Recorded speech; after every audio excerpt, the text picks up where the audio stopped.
pledge, which is crucial for NATO taking the new pillar and the new kind of phase of the NATO's history. Finland is supporting the heavier investment pledge. We are not taking comment on any details or figures now at this point, but we will hope that the threat basis analysis what we are seeing on the Russian side will affect the NATO. That we just have to approve the capability targets and raise the investment pledges quite heavily. And we are hoping that this day will be fruitful for the discussions. Also quite important that seeing how the defense and deterrence posture is developing in the eastern and northern flank. We are on the right track, but there's still a lot of things to do.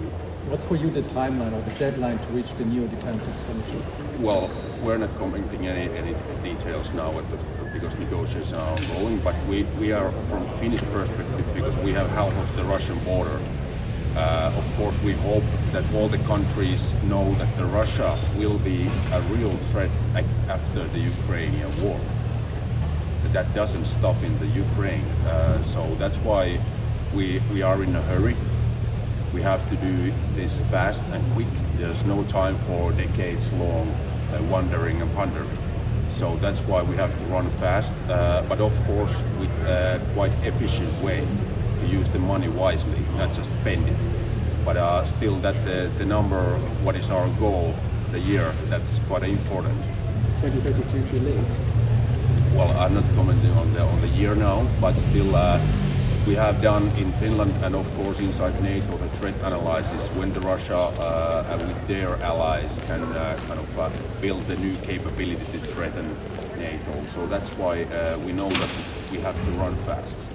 So it's quite obvious that the year cannot be at the too long period. What does it mean to improve the capability targets concretely? Well, through the capability targets, we can have muscles to implement the regional defense plans. So now, after when we approve these capability targets, the defense investment pledge has kind of something inside it. So it comes from the military assessment of what kind of capabilities all the countries need, and well, that's why from the Finnish perspective our national defense planning has always been that way, that we are planning what kind of capabilities do we need from the threat analysis. And now the NATO is also doing this with quite a heavier way. So there will be quite a big percent of money what we need from to implement these capability targets. Thank you.